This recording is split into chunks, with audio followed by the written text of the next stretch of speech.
Hello, I'm Cathy. I'm Rachel. And I'm Ola, and welcome to Looney Bird Book Club.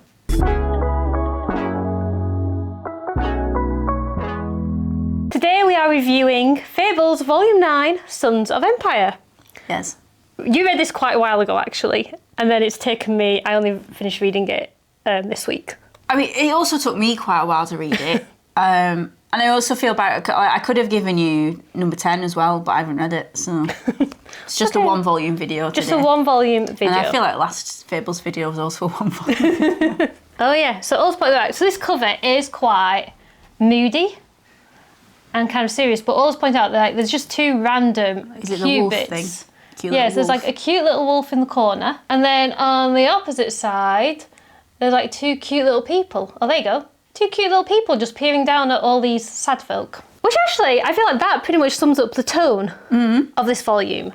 The main event that's happening in this volume is the adversary Geppetto is leading a war council with his top allies, subordinates, like the snow minions. Minions. I like that one.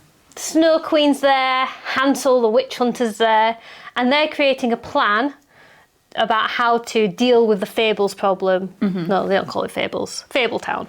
Yeah. They're creating a plan to deal with Fabletown once and for all. And they're all giving different suggestions, aren't they? Yeah, and the cool thing about this is that as they give suggestions, you see what that would look like. So Yeah. Like in a film where they're like explaining the plan and then it cuts to the plan. Yeah. It's like that, but in comic book form. yeah, you have like a montage of all things, and the Snow Queen's plan is like devastating. She wants to release a plague, and then several other plagues, and then that ruin the Mundi world for like 3 years. Do that? She has lots of stored Biological warfare. biological warfare. She's got curses that would plague people, then the plague would spread out, and then she wants to like send the dragons and fire creatures in to burn all the cities, and then create a winter to starve the survivors. Very terrifying. On that council is Pinocchio, who is trying to stop the evil plans, but he's also under a spell that means he can't do anything that isn't in the best interests of Geppetto, and also he can't lie. So he's in a tricky spot. And then outside of that, Bigby and Snow White have a visit to go see Bigby's father with all the cubs, the North Wind, back in the magical realm. And there's a bit at the end, which is perhaps my favourite bit, where they answer fan questions. And like, Yes. there's like a series of like 10 fan questions, and each one gets a couple of pages of like, you know, whatever happened to so-and-so, and what does that person do for a living? And it's really cute. Is Jack in the fan questions or is he in the main? Okay, yeah. Jack's in the fan question. Somebody asks, who did Jack say goodbye to before he left Fabletown forever? And there's like a clip where Jack calls up, who does he call it first of all? Rose Red.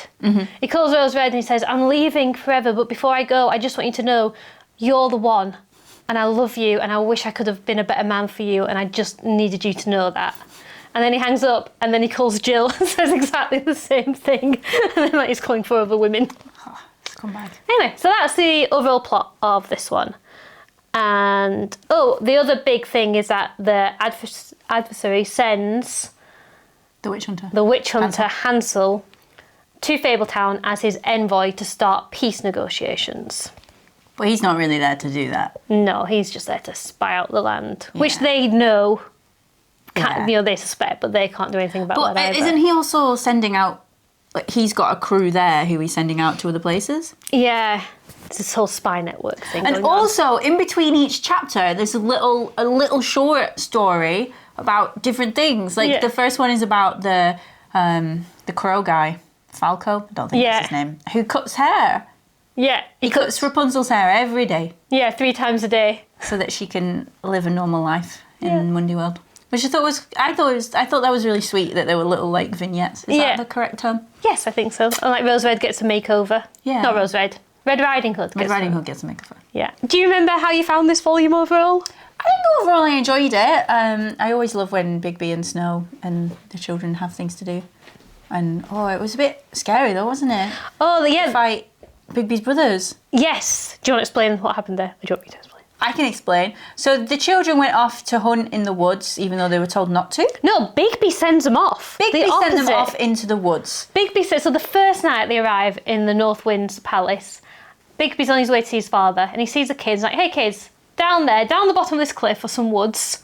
Go out there. Do your first hunt. And then you'll be proper wolves forever and ever. Yeah. And then they go out, and then Bigby goes in to see his dad, and he's like, oh yeah, I've just sent the kids into the woods. And his dad's like, what? There are monsters in the woods! You fool! And then Bigby goes to save his children. But one of the children wanders off into a cave, and there are big scary monsters in there, and they try and eat him. But it turns out that they're actually Bigby's brothers. Yeah, they're all family. A whole dangerous family. I think Ambrose might be my favourite of the children. He's sweet. He is very sweet. But I think my favourite's the invisible one. Oh yeah, Ghost. So yeah, Ambrose gets cornered in a cave and nearly eaten alive by his monster uncles, and then Bigby comes and has a massive fight. But the rest of the pack also come back and help him, don't they? Yeah, the rest of the pack are like looking for him, and they also fighting monsters off. And then they're all hugging each other. Yeah. It's like, oh, siblings are all so sad. Yeah, that was a cool bit. And the other cub bit I really liked is when they stay up late to see Father Christmas, or Ambrose stays up late to see Father Christmas. Yes, because he gets to ask a question. Yes. What question does he ask? Um, How do you deliver presents all over the world? yeah, which I think is quite a lame question. I agree. I think that's not the question that his siblings wanted him to ask. No, his siblings are like, ask the question, what do we need to do to get the best present ever next year? And Ambrose just doesn't ask that at all. Yeah. They should really have picked somebody else. Yeah. Should be Darius, is that his name? Darius? Yeah, Dare. He's like the main, the leader one. The leader of the kid pack. Yeah. Yeah. Or at least that's the way he comes across. Yeah. Maybe it'll change in the future, but he just seems the most confident of them. Yes. He does have quite a big storyline coming up that is really fun. Fun might be the wrong word. He has a good epic storyline coming Well, up. it made me cry. Oh Yeah. no. Oh, there was another. Oh yeah, this was perhaps another one of my favourite moments. See if you remember this. The day Rose and Blue got on the flying carpet. Yeah. And then they didn't really know how to drive it. Yeah. It was funny. Fly it, I suppose. And Blue's feeling a bit sad that he's not really connecting with Red Riding Hood. Yeah, because she's connecting with Flycatcher. She's connecting with Flycatcher. We've got a bit of a love triangle going on. You know, in one of the earlier videos, I think possibly the first video, you were talking about how there's a little Easter egg where some of the boys are reading comic books and Fly is reading the one with his future love interest on the front. Is it Red Riding Hood? Yeah. Hashtag spoilers. For me. Yeah. For me. So yeah, we've got a love triangle going on in Fables. But it's not actually the Red that Blue has a history with. They just look the same. Yeah, so the woman who Blue fell in love with was actually a fake Red Riding Hood who doesn't exist anymore. Mm-hmm. Yeah, because Red Riding Hood was just being used as like a clone farm. Yes. So the real Red never met Blue until she came recently to Fabletown. So he's kind of thinks he's in love with her, but he's kind of realising in this book that he can't be in love with her. And he's kind of vibing with Rose. He's vibing with Rose, and she's definitely vibing with him. And just like that picture there of them sat on the carpet, it's really cute. I'll try and show here. I just think they're absolutely adorable together. Someone's phone does. It was mine, sorry. I'll put it on Did Instead. But yeah, Red Riding Hood is interested in Ambrose.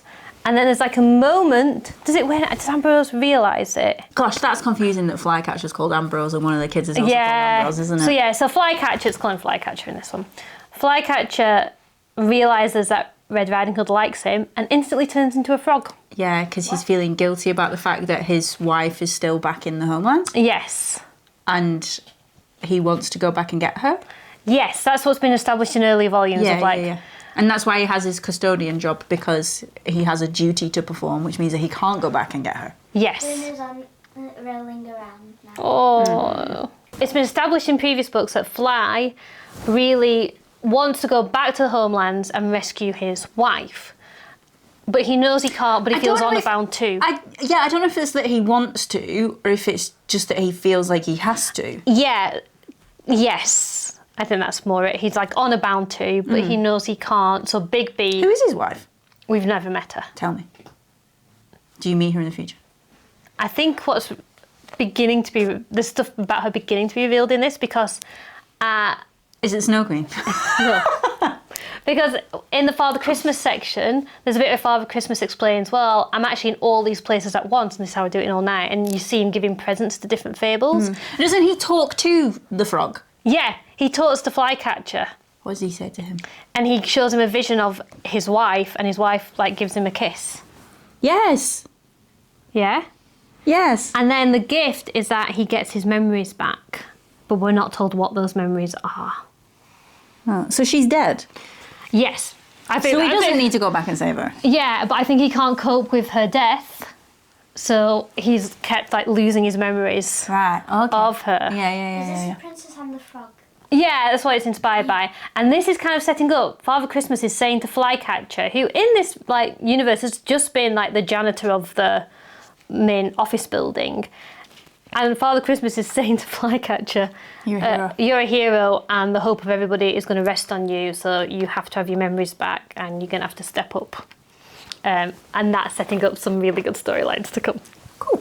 I like Flycatcher being a frog because he's in the background of quite a few of the scenes that happen, and there's one moment where the beast is just casually feeding Flycatcher flies whilst talking to Prince Charming. Yeah, so one of the really funny fan questions was, besides Fly, who else has asked questions of the magic mirror?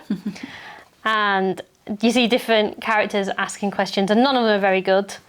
And they have to rhyme. And when Jack gets his chance, he says, mirror, mirror, help me out, pal. I need to get into one of Bluebeard's treasure rooms. Just one, I'm not greedy. And the mirror says, forget it, Jack. You didn't even bother to compose your request in a rhyme. Shocking. Jack says, haven't you ever heard of free verse? Join the 20th century, glasshole. Glasshole. But there's a difference between poetry and rhyming poetry. I'm with the mirror on this one. It has to be rhyming poetry for the mirror. Yeah. Yeah, I agree. I don't know if I have anything else to say. Okay, me neither. You keep flicking to that porcupine page. Oh, do I? And it fills me with rage because he was gross. He was gross. He was just tricking pretty ladies into kissing him. Because he's cursed with an affection for humans. Yeah. Yeah. But yeah, I'm excited to see what plans Hansel has for the Mundy world. Yeah. And just... every time we talk about Fables, I then get excited to read it again. I'm going on holiday next week, so I'm going to take the next one with me. Nice. As well as... I'm just going to try and have a really bookish summer holiday. Yay. You have to for our Book Girl challenge. Yeah. You've already completed it, haven't you? No, I've not completed it. You did a row or something. Yeah, I've done it. Yeah, she's got to fill in the whole grid though before I buy her a book. Yeah. I imagine that will happen. There's still got a few left to tick off. But yeah, I'm kind of the same as you. Like, it took me a while to pick. Like, you gave me this a couple of weeks ago, and I only picked it up about 4 days ago. And go, I'm going to read it now. And then I read it, and like, I can't wait to read the rest. So yeah, I'm excited about some of the storylines coming up, especially Flycatcher, and some stuff coming up with Bigby and Snow's kids. Okay. Some good ones. So yeah, I think that's our review of Fables Volume 9, Sons of Empire. Thanks so much for watching, and we'll see you next time. Bye! Bye!